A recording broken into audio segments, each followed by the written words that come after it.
Olá, bem-vindo ao meu momento leitura bíblica, a Bíblia narrada. Hoje, 2 de julho de 2024, Miqueias, capítulo 6. Escutem a acusação que o Senhor Deus vai fazer contra o seu povo. Levanta-te, ó Deus, e faz a tua acusação, e que as montanhas e os montes ouçam o que dizes. Ó montanhas, ó alicerces firmes da terra, escutem a acusação que o Senhor faz contra Israel, pois ele tem uma questão para resolver com o seu povo. Ele vai acusar o povo de Israel. O Senhor diz: Meu povo, o que foi que eu fiz de errado? Será que exigi demais de vocês? Respondam. Eu os tirei do Egito, salvando-os da escravidão, e enviei Moisés, Arão e Miriam para os guiar pelo deserto. Meu povo, lembre dos planos que Balaque, rei de Moabe, fez contra vocês, e da resposta que Balaão, filho de Beor, lhe deu. Lembre de tudo o que aconteceu desde que saíram do acampamento do Vale das Acácias até que chegaram à cidade de Gigal. Não esqueçam nunca as vitórias que eu, Senhor, consegui. O que é que eu levarei quando for adorar o Senhor? O que oferecerei ao Deus Altíssimo? Será que deverei apresentar a Deus bezerro de 1 ano para serem completamente queimados?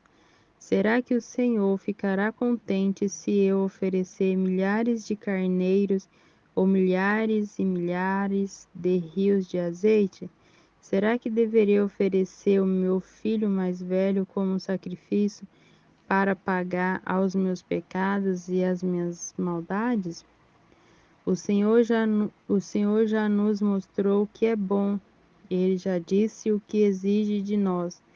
O que ele quer é que façamos o que é direito, que amemos uns aos outros com dedicação e que vivamos em humildade e obediência ao nosso Deus. O Senhor está falando com a cidade de Jerusalém, e os que são sábios ouvem com respeito o que Deus está dizendo. Ele diz: Tribo de Judá e moradores de Jerusalém, escutem, nas casas dos maus há riquezas que eles ajuntaram desonestamente. Eles usam medidas falsas que eu detesto. Como posso perdoar pessoas que usam balanças falsas e pesos falsos? Em Jerusalém, as pessoas ricas exploram os outros e todos os seus moradores são mentirosos e trapaceiros. Por isso, já comecei a castigar vocês e por causa dos seus pecados, vou acabar com vocês. Vocês não terão comida suficiente e estarão sempre passando fome. Procurarão ajuntar riquezas, mas não poderão guardar nada. E se guardarem alguma coisa, farei com que seja destruída na guerra. Plantarão, mas não comerão nada. Esmagarão as azeitonas, mas não chegarão a usar o azeite. Pisarão as uvas, mas não beberão o vinho. Tudo isto vai acontecer porque vocês imitaram os maus costumes e as maldades do rei Orim e do seu filho, o rei Acabe, e seguiram os conselhos deles. Por isso vou destruir Jerusalém, e todo mundo vai zombar dos moradores da cidade. Vocês serão insultados por todos os povos. Miqueias, capítulo 7. Ai de mim, sou como um homem faminto, que depois de colheita procura figos nas figueiras e uvas nas parreiras, mas não encontra nada, porque todas as uvas e todos os figos maduros foram colhidos. No país inteiro não há uma só pessoa honesta, nem uma que obedeça a Deus. Todos estão procurando matar os outros, cada um procura pôr seu patrício na cadeira. Todos estão prontos para fazer o que é mal. Autoridades exigem dinheiro por fora e juízes recebem presentes para torcer a justiça. Os poderosos contam como vão satisfazer os seus maus desejos. Todos planejam fazer coisas más. Mesmo as melhores pessoas, as que são mais honestas, não valem mais do que espinheiro.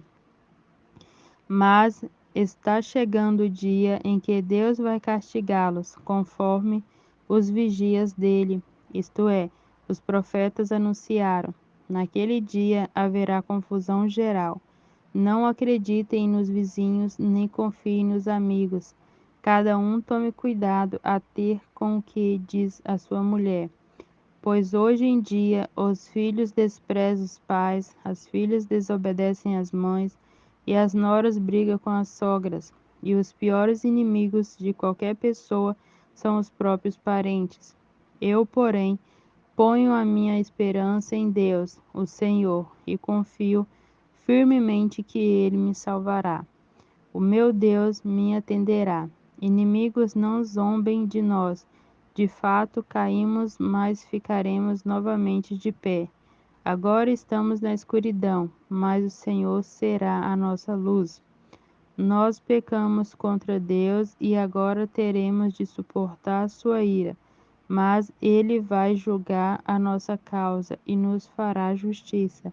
Ele nos levará para a luz e nós seremos salvos. Quando os nossos inimigos vierem, isso ficarão envergonhados. Quando os nossos inimigos virem isso, ficarão envergonhados, pois dizem: onde está o Senhor, o Deus de vocês? E agora vamos ter o prazer de vê-los derrotados. Eles serão pisados como a lama das ruas.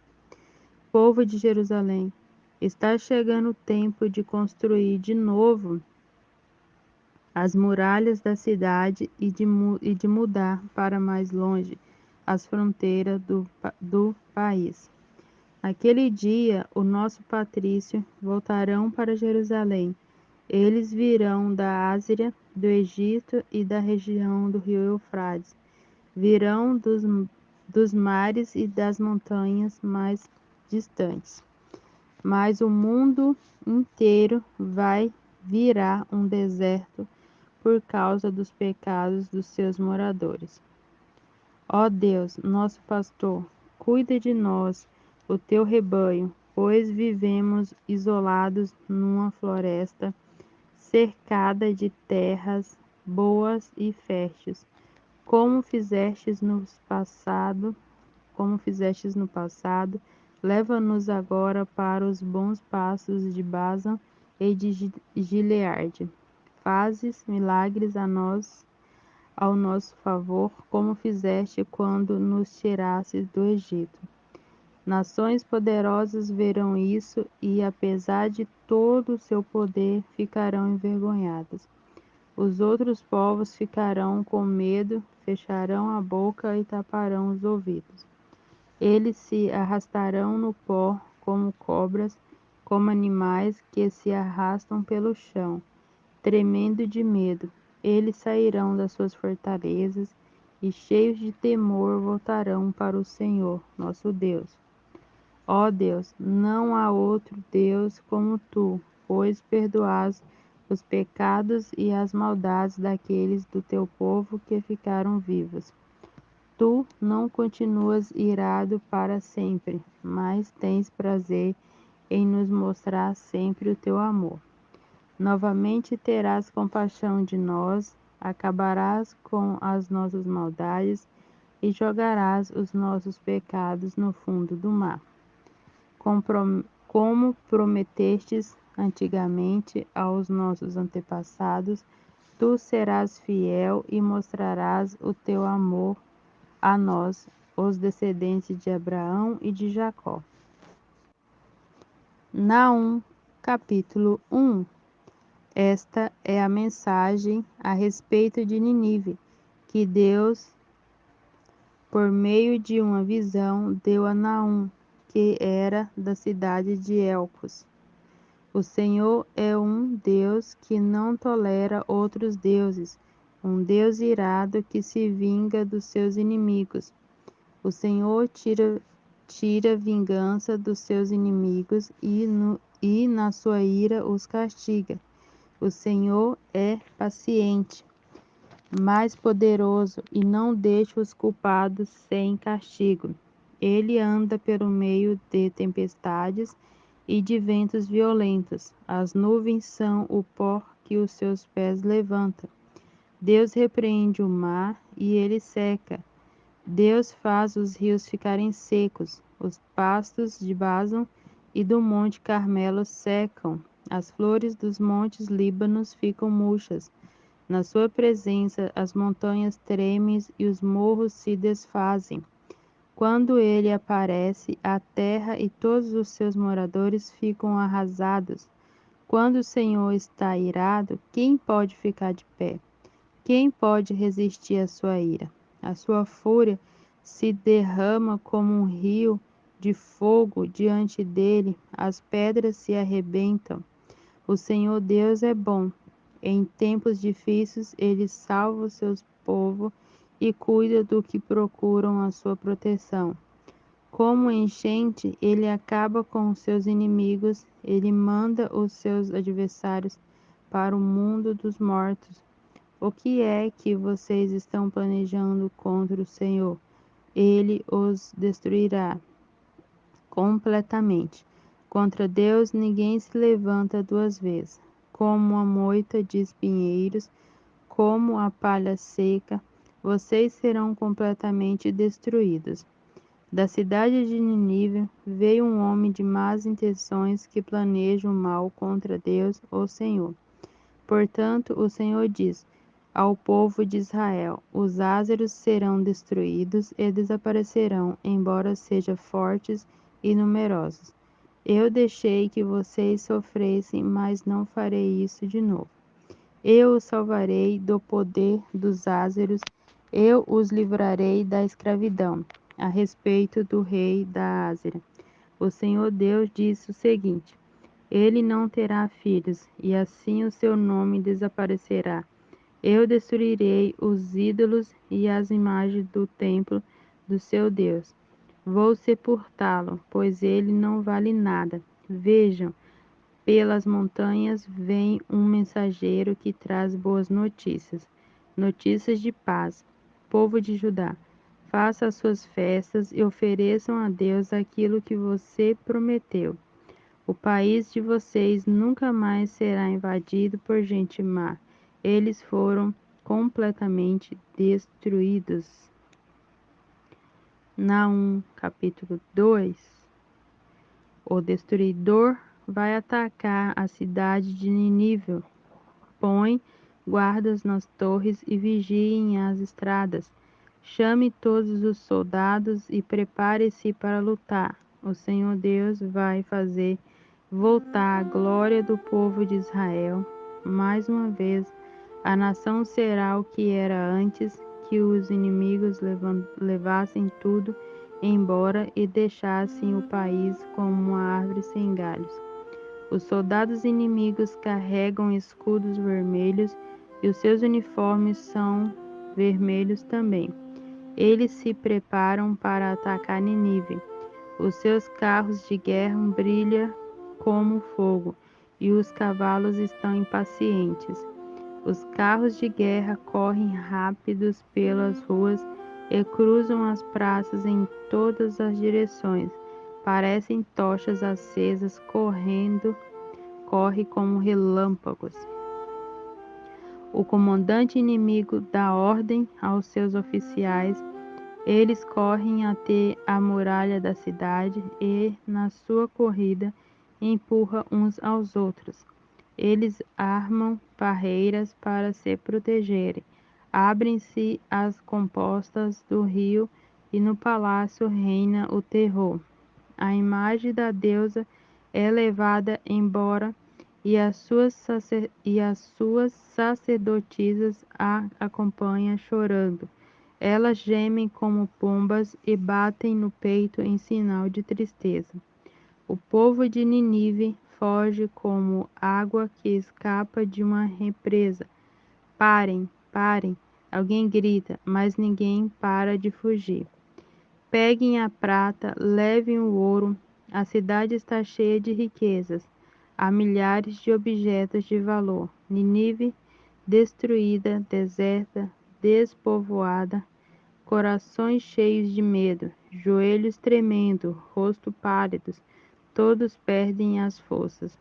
O que aconteceu com a cidade que era como uma cova de leão?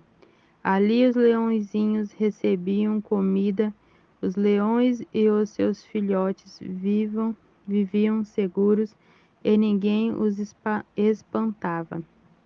O leão matava algum animal e o repartia com a leoa e os filhotes. A cova fica cheia de animais mortos.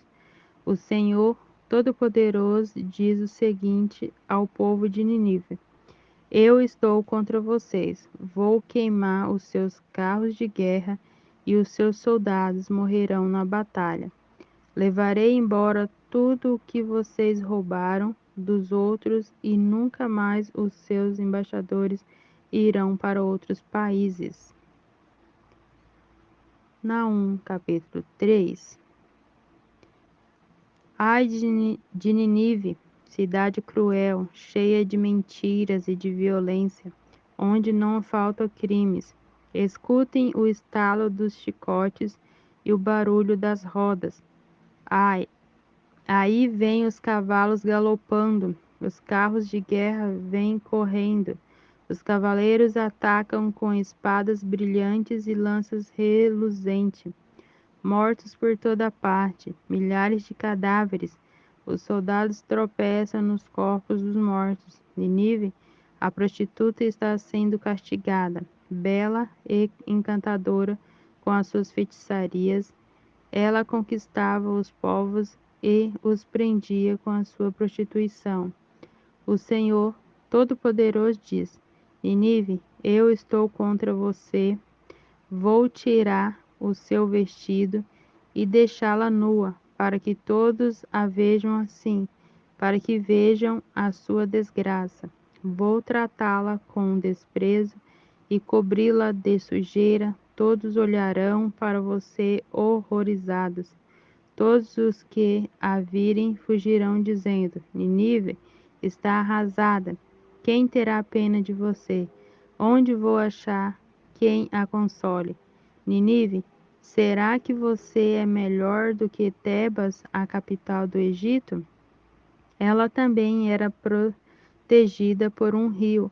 O rio Nilo era como um muro que a defendia. Tebas dominava o Egito e a Etiópia. Ela era a cidade mais poderosa do mundo e o país da Líbia era o seu aliado. Mesmo assim, o povo de Tebas foi feito prisioneiro, eles foram levados para fora do seu país, as crianças foram esmagadas nas esquinas das ruas e os inimigos tiraram sorte para ver quem ficava com as pessoas mais importantes e depois as levaram embora presas com correntes. Nínive, você também vai ficar bêbada e vai andar atrapalhada, procurando fugir do inimigo. Todas as suas fortalezas são como figueiras, cheias de figos maduros, e só sacudir a figueira e os figos caem na boca de quem quiser comer. Os seus soldados são fracos como mulheres e os portões da cidade estão abertos. O inimigo pode entrar à vontade, pois o fogo destruiu as fechaduras. Guardem a água em reservatório, para que não falte quando o exército inimigo cercar a cidade, e reforcem a fortaleza. Amassem barro e preparem as formas para fazer tijolos. Mesmo assim, vocês vão morrer no fogo ou na batalha. O inimigo acabará com vocês, como os gafanhotos acabam com as colheitas. Torne-se tão numerosos como os gafanhotos. Há entre vocês mais negociantes do que estrelas no céu. Mas agora eles foram embora, como gafanhotos que batem as asas e saem voando. As suas autoridades e os seus funcionários são como gafanhotos que pousam nas paredes quando faz frio, mas logo que o sol começa a brilhar, eles saem, voando, e ninguém sabe para onde foram. O rei da Ásia e os seus governadores estão mortos, e os seus generais também morreram. O seu povo está espalhado pelas montanhas, e não há ninguém para juntá-los de novo. Não há remédio para as suas feridas, elas não têm cura. Todos os que ouvem falar da sua desgraça ficam alegres e batem palmas, pois não há ninguém que tenha escapado da sua crueldade que nunca se acaba.